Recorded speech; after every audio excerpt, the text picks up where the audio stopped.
मंच पर विराजमान बीसीसीआई अध्यक्ष श्रीनिवास जी,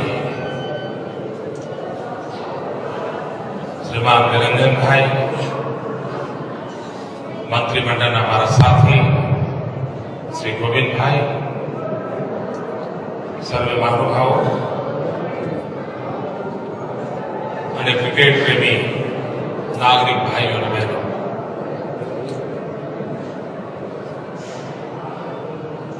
અમારું સૌભાગ્ય છે કે આના શિલાન્યાસ વખતે મને આવવાનો અવસર મળ્યો હતો અને બહુ ભાગ્યે જ બનતું હોય છે કે જે શિલાન્યાસ કરે એ જ ઉદઘાટન કરે.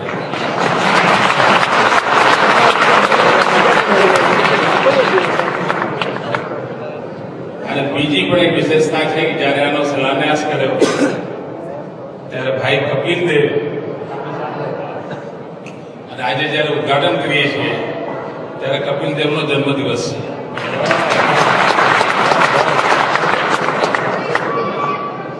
મિત્રો, ક્રિકેટના ઇતિહાસમાં 6 જાન્યુઆરી એ સ્વર્ણિમ અક્ષરે લખાયેલી છે.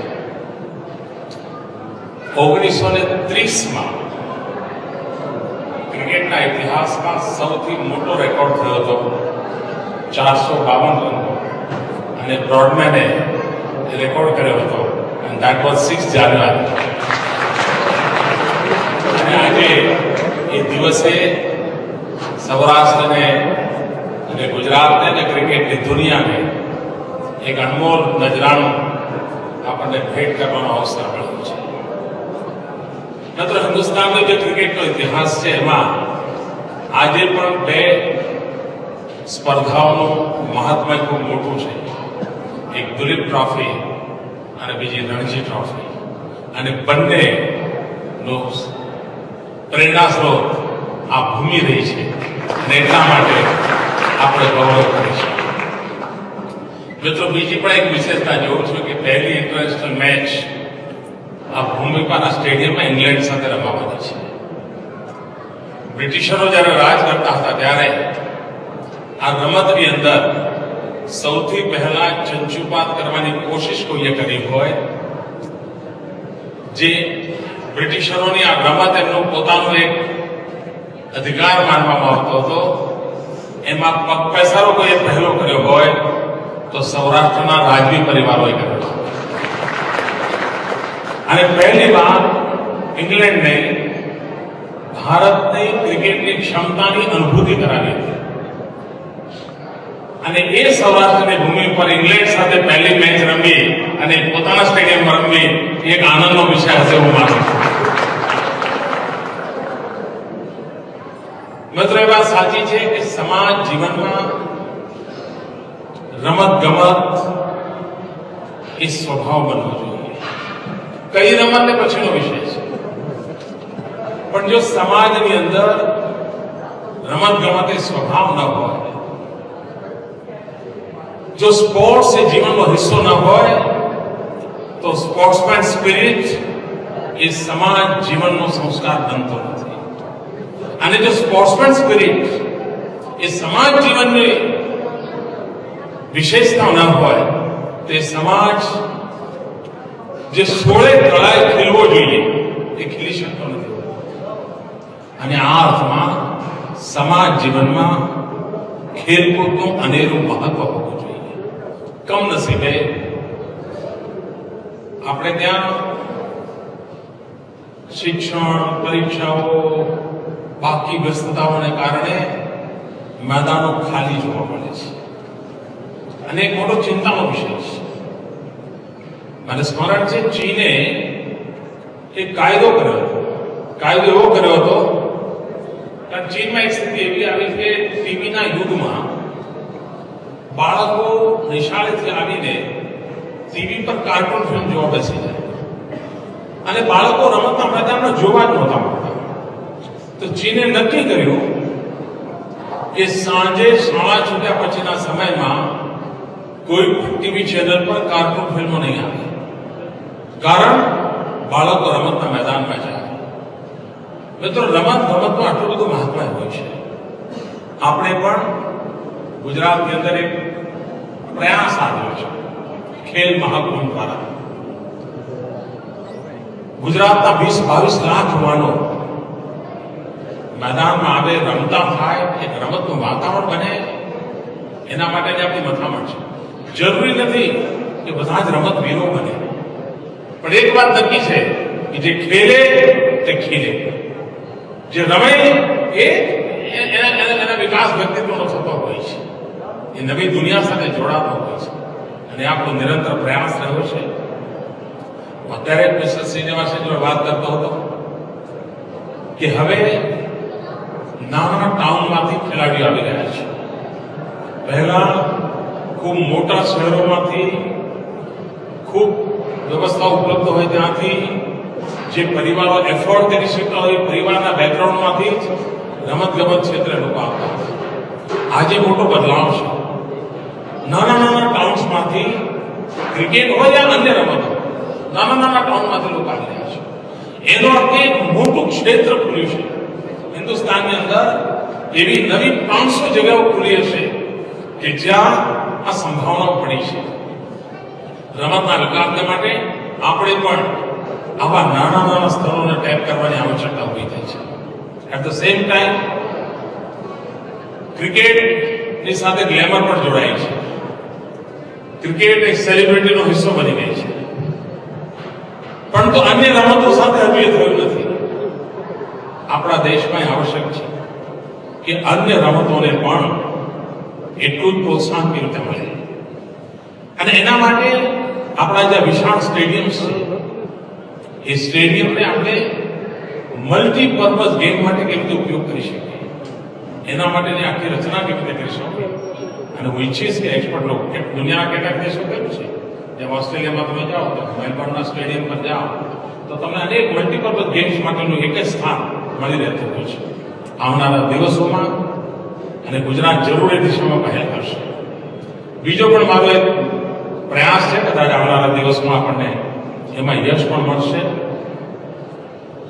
જેટલા પણ આ વિશાળ સ્ટેડિયમ્સ છે એમાં રૂફટોપ સોલારની વ્યવસ્થા કરવી જોઈએ.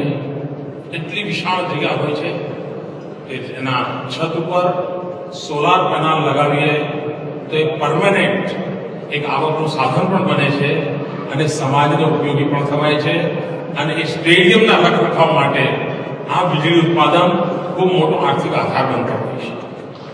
હું નરેન્દ્રભાઈને પણ વિનંતી કરીશ કે આપણા સ્ટેડિયમ પર રૂફટોપ સોલાર માટેનો વિચાર કરે. મેં અમદાવાદમાં પણ કહ્યું છે, રાજ્ય સરકાર પણ એમાં કરાર કરીને મદદરૂપ થશે. એક પરમેનન્ટ અને દુનિયાને કંઈક નવું આપણે આપી શકીએ એવી આપણી ક્ષમતા છે. એ ક્ષમતાનો કેવી રીતે લાભ લેવાય એ દિશામાં આપણે પ્રયત્ન કરીએ. મિત્રો, સૌરાષ્ટ્રે અને ગુજરાતે હિન્દુસ્તાનને ખૂબ ઉત્તમ ખેલાડીઓ આપવાની પરંપરા સમજી છે, અને ખેલનું મહત્વ આપણે કેટલું સમજીએ છીએ. હિન્દુસ્તાનના બહુ ઓછા સ્થળો એવા હશે કે જ્યાં કોઈ કોર્પોરેશને રમતવીરના સ્ટેચ્યુ મૂક્યા. જામનગર એક એવું શહેર છે જેને વીનુ માંકડનું સ્ટેચ્યુ ગૌરવપૂર્ણ રીતે મૂક્યું છે. આ ગૌરવ સમાજના આપણા આ એક મહત્વનો છે. અને મિત્રો, દુનિયાની અંદર કોઈ એક દેશની છબી માત્ર એના આર્થિક સામર્થ્યથી નથી બનતી. કોઈ એક દેશની છબી એના સામરિક સામર્થ્યથી પણ નથી બનતી. માત્ર એની મિલિટરી સ્ટ્રેન્થ કેટલી જણે મળે છે એવું નથી હોતું. એનો એક સોફ્ટ ફેસ કેવો છે, એનો એક માનવીય ચહેરો કેવો છે, એના આધારે પણ વિશ્વની અંદર, દુનિયાની અંદર એ જે તે દેશની શાખ બનતી હોય છે. રમતગમત એમાંનું એક મહત્વનું અંગ છે. રમતગમતના માધ્યમથી જગત દેશોને ઓળખતો હોય છે. અને આપણે પણ વિશ્વની અંદર જો ભારતે પોતાની જગ્યા બનાવવાની હશે તો રમતગમતને પણ વિશ્વની અંદર પોતાની પહોંચ ઉભી કરવા માટેનો એક માધ્યમ તરીકે વિકસાવવું પડશે. આપણા રમતવીરોનું એવું મહાત્મ્ય વધારવું પડશે, એમનું સ્ટેટસ ઊભું કરવું પડશે. અને આજના યુગમાં આ બધી જ સંભાવનાઓ પડી છે. એ બધી સંભાવનાઓને આપણે આગળ વધારવા માંગીએ છીએ. ગુજરાતે એક અલગ સ્પોર્ટ્સ યુનિવર્સિટીનું નિર્માણ કર્યું છે. અને એમાં ઘણીવાર બધા લોકોને એમ હોય છે કે ભાઈ ક્રિકેટમાં પણ 11 રમતવીરો રમે એવી એવું નથી મિત્રો. એક મેચ રમાતી હોય તેની પાસે 1000 લોકો જુદા જુદા ફિલ્ડના કામે લાગેલા હોય છે. કોઈ ફિઝિયોથેરાપિસ્ટ લાગતા હશે, કોઈ ગ્રાઉન્ડનું કામ કરનારા લોકો હશે, એટલા બધા એટલી બધી. અને ખાલી સરકારની અંદર એક આંકડાકીય વિભાગ હોય છે ગવર્મેન્ટમાં, જે જુદા જુદા આંકડાનું વિશ્લેષણ કરતો હોય છે. મારો અનુભવ એમ કહે છે કે સાહેબ ક્રિકેટમાં આંકડા શાસ્ત્રની માસ્ટરી વાળાની સંખ્યા વધારે હોય છે. વિધિન સેકન્ડ્સ તરત આટલા રેકોર્ડ થયા, આટલું આ થયું. એટલે કેટલી બધી ફેકલ્ટી એની સાથે કામ કરે છે. હ્યુમન રિસોર્સ ડેવલપમેન્ટ માટેનું ખેલના મેદાન સિવાયનું પણ એક મોટું શાસ્ત્ર છે. ઇવન એમ્પાયર્સ, ઉત્તમ પ્રકારના બધી જ રમતોના એમ્પાયર તૈયાર કરવા એ પણ એક ખૂબ મોટી ચેલેન્જ છે. તો આ હ્યુમન રિસોર્સ ડેવલપમેન્ટનું પણ એક મોટું કામ રમતની સાથે જોડાયેલું છે. જે પડદા પાછળની એક્ટિવિટી છે એમાં પણ જેટલું બળ આપણે આપી શકીએ તો આપણે સ્પોર્ટ્સ યુનિવર્સિટી દ્વારા આવી મલ્ટિપલ એક્ટિવિટી કરવાના દિશામાં પ્રયાસ કરી રહ્યા છીએ. ગુજરાત પોતાની નવી સ્પોર્ટ્સ પોલિસી લઈને આવી રહ્યું છે, જેથી કરીને રમતવીરોને રમત માટે ધ્યાન કેન્દ્રિત કરે તો બાકી એની શક્તિઓનો ઉપયોગ બીજે કંઈક વેડફાય નહીં.